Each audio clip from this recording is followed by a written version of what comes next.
always ask for help. The worst thing someone's going to say is no, and then you move on to the next person. So we are trying to help stop sexual assault on campus. We're trying to put money back in low-income folks' pockets. We're trying to help save our democracy. I don't feel bad asking for help with those things. And I don't think people, if their heart is in the right place and they're doing things for the right reasons, they're going to get a lot more yeses than they think they are. Hi, I'm Rachel Kraus. And I'm Caryl Stern. And we are here to explore and unpack the essence, architecture, and DNA of purpose across industries, professions, relationships, and even within paradox. So on this podcast, we're going to unlock the stories and the journeys of our guests. We're hoping to unlock pathways to grow, to gain, and to give.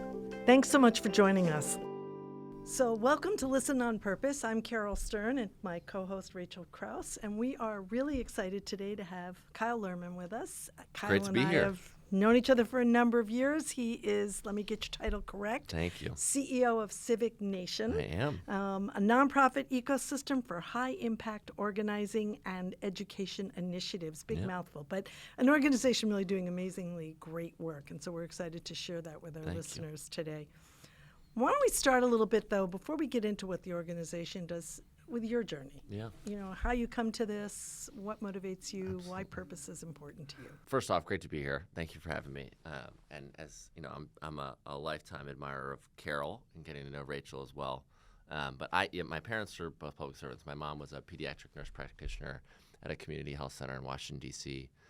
My dad, longtime sort of politics and public service. I actually kind of lost my purpose a little bit, I would say, when I was in college. And then I was sitting on my couch one day in September of 2007. And this is the first YouTube video I ever remember watching, but I remember watching then Senator Obama give a speech at the Jefferson-Jackson dinner in Iowa in the primary. And I basically just said to myself, man, I've got to go work for that guy. I ended up emailing his then chief of staff, Pete Rouse, and said, where do you need me? And I ended up driving to Charleston, South Carolina, 9 hours, for what I thought was going to be 1 week off from of the last week of my winter break. I was going to volunteer for the Obama campaign. And I got to Charleston the day after the Iowa caucus, and it was flooded with energy, enthusiasm. People were doing incredible things, and I got hooked. And I ended up becoming an organizer on the Obama campaign. I left college for a year, and I got to work in South Carolina, Maryland, Texas, Pennsylvania, Kentucky, and Virginia. So I got to see incredible parts of the country through the campaign. And it both solidified my interest in public service and politics, but it also showed me the power of organizing and how if you can build relationships with people in common purpose around a mission, you can do incredible things. And that was me doing organizing to get people to make phone calls and knock on doors and register voters. But that framework and that method of change making just stuck with me for my whole life. And that was what kicked off my whole journey. And so I got to work on the campaign. I did go back to college, but then I had the privilege of working in the White House for Valerie Jarrett and Tina Chen, folks that you know well, Caryl. And I was in the Office of Public Engagement, where I did all of our work to engage with young people on education issues and then in sports and entertainment world. So it was an incredible place to work, incredible people to work for. And our job was really, we were organizers in the White House. It was about organizing people. So that organizing journey continued. And then since then, I've taken over as CEO at Civic Nation, where you mentioned what we do. I'm sure we'll get into that. But the kickoff of my, journey in trying to make an impact was really started that day when I drove down to Charleston. So it's kind of like from the couch to the country, huh? Literally. And what was it when you were on the couch? What was lacking that you said you didn't have purpose until, that stimulated something? Where did you feel you were until that point? I like I said, my parents were public servants, so I'd always seen myself, thinking about politics and public service, or, as I mentioned, my mom was a nurse practitioner, and I always found the work she did just incredible. I would go visit her at her community health center and meet the patients. But, I was 21 and kind of, just in the middle of college, and I did not have a vision for how, what motivated me beyond like, just kind of the traditional path of, graduate from a four-year college, figure out what's next, get a job. I didn't have a spark at that time. And, we always used to say that Barack Obama got people in the door, but it was the people working on the campaign who got you to stay. And that was really true for me. Watching him at the time, seeing his vision for our country, got me in the door. It fired me up. It got me off the couch. Got me to drive 9 hours down to Charleston. As Caryl said, couch to country. Exactly. Brilliant. And so he provided the spark, but then just working, the desk was this tiny little desk, the office was this tiny little office in Charleston. And literally the day, no one thought he could win. And after Iowa, everyone realized he could win. So the office was jam-packed and working, side by side next to people. Then, just the energy and the enthusiasm for what was possible was contagious. And the people, I always remember, Jillian Bergeron helped volunteer, with volunteer management. At the time, I was a volunteer, and she, empowered me immediately. Kyle, can you help with this? Kyle, can you lead this canvas? Kyle, can you go help with this launch? Can you help with this event? And because of Barack Obama, I showed up. But because of Jillian and a guy named Kevin who helped run the office, I stayed. And so that was, I was kind of just in the go with the motions, and definitely got fired up and ready to go after that. So before we get into Civic Nation, so you spent time at the White House. That's not something everybody gets to do. So talk a little bit about that. What was it like? Was it what you expected it to be? Well, it's interesting. I also think one of the things that was special just about the Obama campaign quickly was that, and this is interesting because I'm like a total Washington, D.C., Maryland, inside the Beltway person. But when I went to go work on the campaign, I didn't have an inkling that would mean I might have a chance to go work in the White House. And that was also special because everyone who went to work on the Obama campaign was not doing it for their next job. They were doing it for the mission, for the vision. And I think that created a culture in that White House that people were there for the right reasons. And I mean, honestly, I'm sure I look back on it with rose-colored glasses, but it was absolutely magical. I mean, the people that I got to work with there, the circumstances, I mean, doing youth and education and sports and entertainment for President Obama and First Lady Michelle Obama and Vice President Biden and then Second Lady, like everyone wanted to engage. And, our office was not about, for the most part, because the Congress was divided, public engagement was one of the real tools we had to make a meaningful impact. So our office was the center of a lot of the energy within the building at the time. And so it was like organizing at the highest level possible because it was, instead of organizing people to knock on doors and make phone calls, it was organizing CEOs and star athletes and philanthropists and principals and associations, all, again, towards the same mission. And people showed up. People worked incredibly hard. I'm a big fan of term limits just because I think it motivates people. When you have an end, you have to take advantage of every single second, every single minute you have. And we all felt that. We knew that we were going to run out of time. And so you kind of felt guilty when you weren't working because you knew you were running out of time. And you had this once-in-a-lifetime opportunity to make the biggest impact at the biggest scale. And I think we all took that responsibility really seriously. But I had a great time. We had a lot of great work to do. We did a lot of good work, but I think we also just loved being with each other and we loved doing the work. And then just the little things. And you could feel that when you came down. You could feel it. Yeah. I mean, it's a magical place, especially around the holidays. right time of year. Yes. So, okay, take us to Civic Nation. Well, so, what I ended up doing at the White House was, like I said, was organizing sort of both at the grass tops level, so CEOs, philanthropists, celebrities, athletes, and working with, everyday folks that were trying to make a difference, local community-based organizations.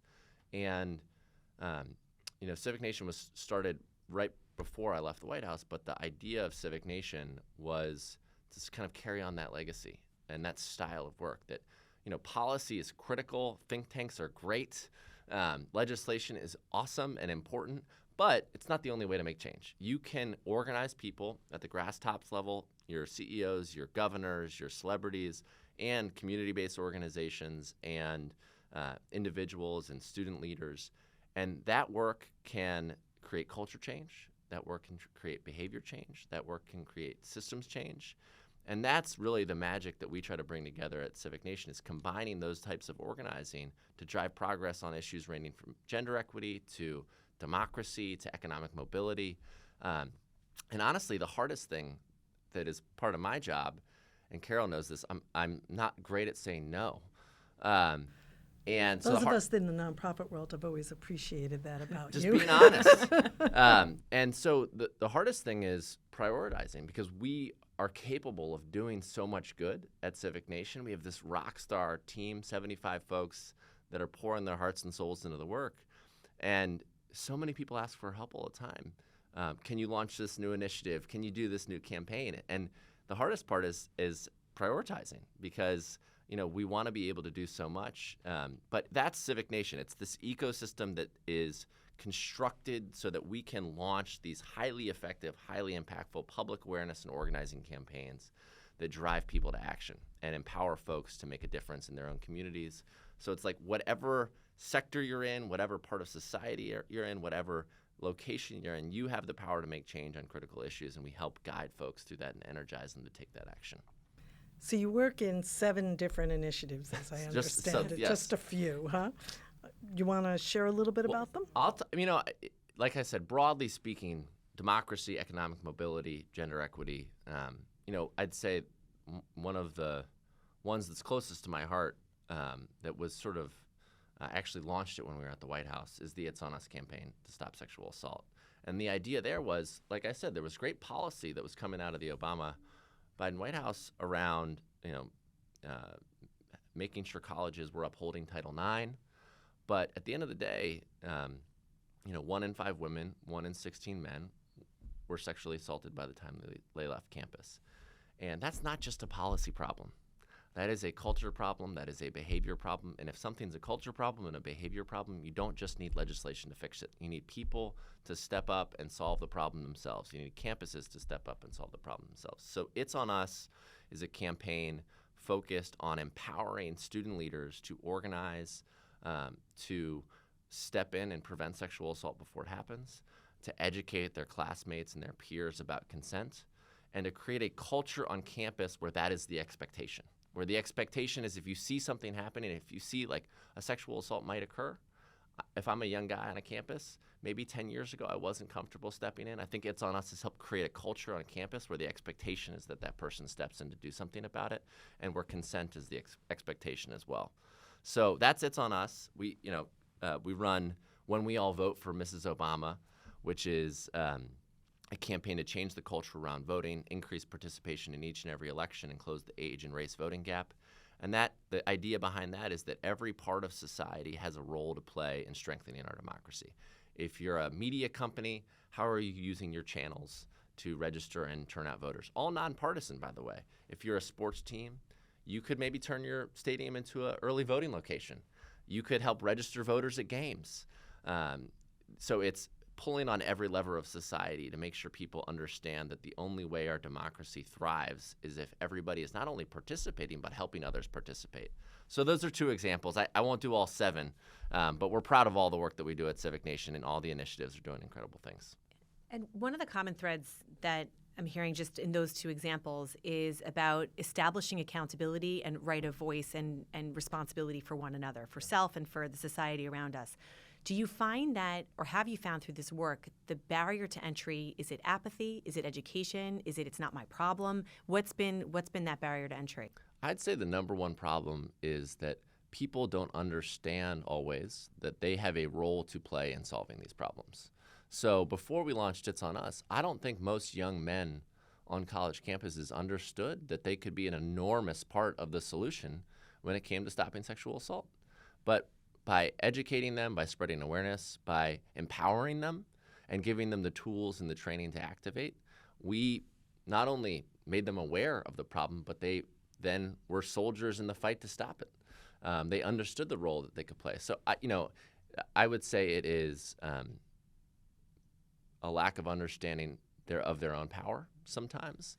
I also think that especially today, it is just so hard to break through and keep people focused on solving problems. So many horrible things going on in the world. Your Instagram or your TikTok or your whatever feed is flooded with bad news.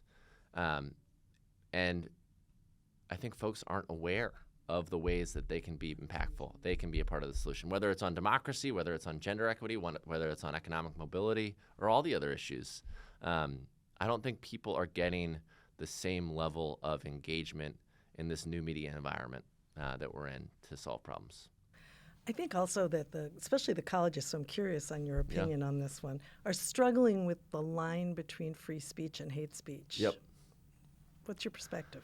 Well, I was talking to some folks last week about this because so the way we did It's On Us was not everybody agreed on the Title IX regulations. Like that was more of a partisan issue, it was part of. I don't think it should have been partisan, but it was made partisan. It was partisan. But everyone could agree that preventing sexual assault was the right thing to do. The first thing I was talking to folks about, if they were looking at It's On Us as an example of what could be done on campus, is even on this issue, there's got to be a few things that students can agree on.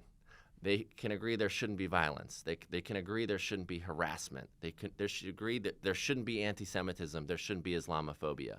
So construct an effort around the things that they agree on. People are always going to debate. But if you can't find some common ground and some common purpose to organize around and engage around, then they're going to entirely focus on all the things that they disagree on. I think it's what our common friend Tim Shriver calls common solutions, as opposed to always having to have complete common ground. Yeah. Let's agree we don't want violence. Let's agree that college campuses need to be a safe place for all students. And then what are the pieces that go into that? And when it's crossed, let's err on the side of safety and not on the side of free speech. Yeah, I think that if you're only letting folks focus on the things that they disagree on, there's never going to be a starting point for discussion and for change to be made.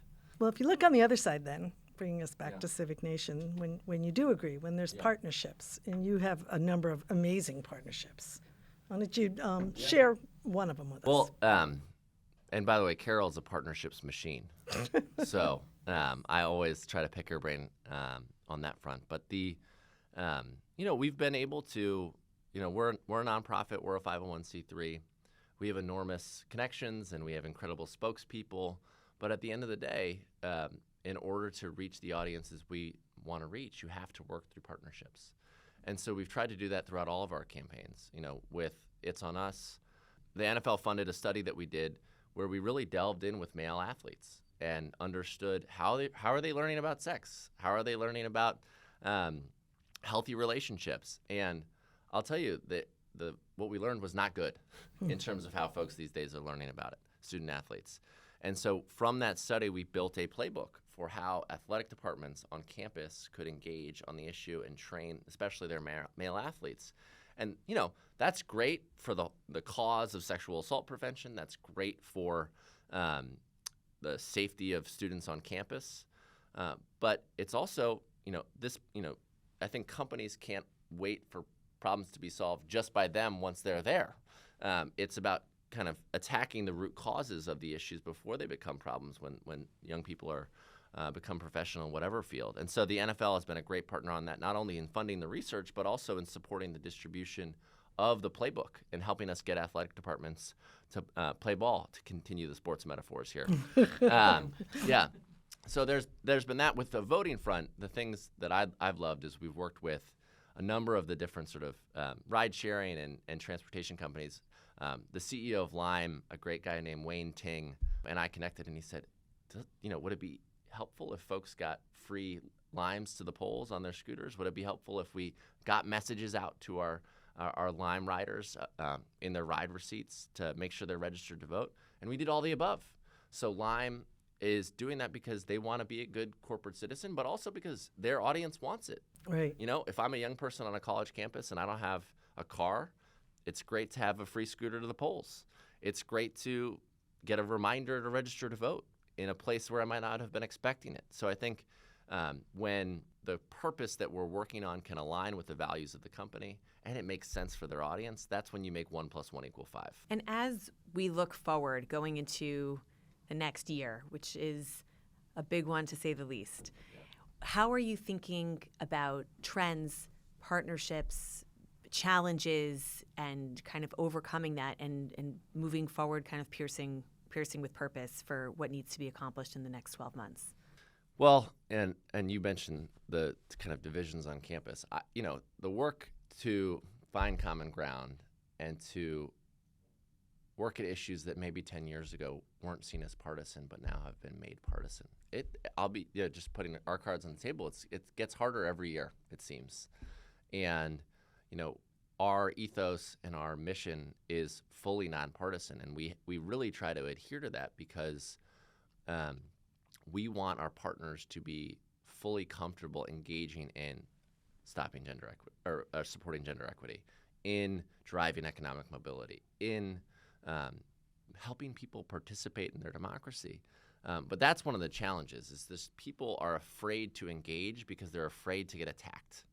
And that, I think, goes from companies down to volunteers, down to everyday folks. An educator in their classroom is afraid to do anything because who knows what they might get attacked for these days.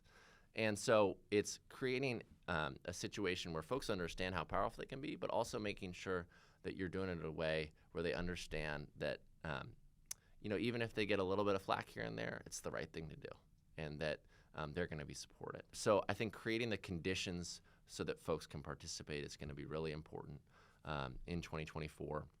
And just calling on all of society, I think there's strength in numbers. The more companies you have, the more companies you'll have. The more philanthropies you have, the more philanthropies you'll have. People feel more comfortable when they are in coalition. So one of the things we're doing at When We All Vote is working to bring together dozens of companies and nonprofits and philanthropies and athletes and celebrities all under one umbrella so that they feel comfortable and excited to engage because there's strength in numbers. So as you look ahead, is there a Kyle campaign in the future? Carol's heard this before, so I'm here to support all Lierman women in their runs for office first and foremost. So I have had the privilege of helping my sister become the comptroller in Maryland, first woman ever, which was so fun. I'm married up. My wife Amanda, I think, would be a great candidate, though she keeps saying she's not going to run. I've always said, or not always said, but most recently, I have a 2-year-old, a 4-year-old, and a 6-year-old, all incredible daughters. And I am enjoying the work that I'm doing now, and I'm enjoying being a dad. And I feel very lucky, especially in the time in their lives when they actually want to hang out with me. Take advantage. To be able to hang out with them. But if President Obama always used to say, don't try to be someone, figure out what you want to do. And right now I feel like I'm utilizing the skills that I have to make the biggest impact. And how are you teaching your kids about purpose? Yeah. Well, they were great campaigners for my sister. I bet the 2-year-old the best. If they turn down a Brooke Lierman pamphlet from me at the polls, my 3-year-old, they are not turning it down. It's interesting. My wife is black and I'm obviously white, and I think that has created interesting conversations in our household. One of the things that we do actually every year, Caryl, you got to come too. But we were thinking about how to celebrate our relationship and also to celebrate the progress that made our relationship possible. And I believe it was 1967. The ACLU brought the Loving v. Virginia case, which made interracial marriage possible. And so every year on June 12th, my wife and I host the Loving Day party. And we bring everybody together and we tell the story of what happened and the people who made it possible and about Mildred and Richard Loving. And our kids know that story. And they understand that they're, standing on the shoulders of people who fought for change. And that our society didn't always look like this. Our marriage wasn't always possible. And I think that type of we don't get too heavy They're only 2, 4, and 6, but I think that they see their mom and their dad trying to make an impact, and then they see things like our Loving Day party, and they understand that someday they're going to be called to serve. That's amazing. And would you say that events like that or gatherings like that, and clearly the way you parent is also the way you are with society, which is about creating a space where people feel accountable and that there's opportunity and to share their voice and to utilize that voice. Do you feel like you're watching that in your girls growing up, and that they take? I mean, we saw one of them dance, so we know that she's like she knows how to work a room. Yep. But about them and in terms of like their own accountability and shouldering what that means. And again, I know they're young, but everything starts at home. So it does. And I mean, the main sort of action that I've always asked that I asked them to take and that I've seen them take is like, just be nice, be kind. I mean, even in preschool, even in elementary school, there are cliques, there's bullies. And, it's like mom and dad are out there fighting for people who might not have the same opportunities that you do. You should fight for kids who aren't as fast or aren't as, who are getting bullied by friends in school. So right now it's mostly be nice and be kind and show up for people. And if someone's sitting, I literally had this conversation with my daughter. If someone's sitting alone at the table at lunch, go sit with them. And I think those little things hopefully will stick with them for a long time. So in the spirit of advice, Yeah. we close out every one of our podcasts by asking for a gift for our listeners, something for the swag bag. What do you got? Well, my gift would just, I don't know if this is a gift, but it's something that I've taken to heart. Ask for help. Always ask for help. The worst thing someone's going to say is no, and then you move on to the next person. So something that I've taken. And, sometimes I jokingly say it's just like kind of shame. I have no shame when it comes to asking for help, but it's real. I mean, we are trying to help stop sexual assault on campus. We're trying to put money back in low-income folks' pockets. We're trying to help save our democracy. I don't feel bad asking for help with those things. And I don't think people, if their heart is in the right place and they're doing things for the right reasons, they're going to get a lot more yeses than they think they are. And so no shame. Ask for help. The worst thing that can happen is someone says no. Caryl Lierman, thank you very much for joining us today. Thank you so much for having me. Amazing having you. Thanks so much for joining us. Listen on Purpose is a series as part of KindredCast from Kindred Media and Audiation, with the phenomenal music by Rachel's 10-year-old son, Noam Kraus. If you like this episode, please make sure to subscribe to KindredCast wherever you get your podcasts and leave a review letting us know what you think. We are your hosts, Rachel Kraus and Caryl Stern. Thank you for listening. And find your purpose.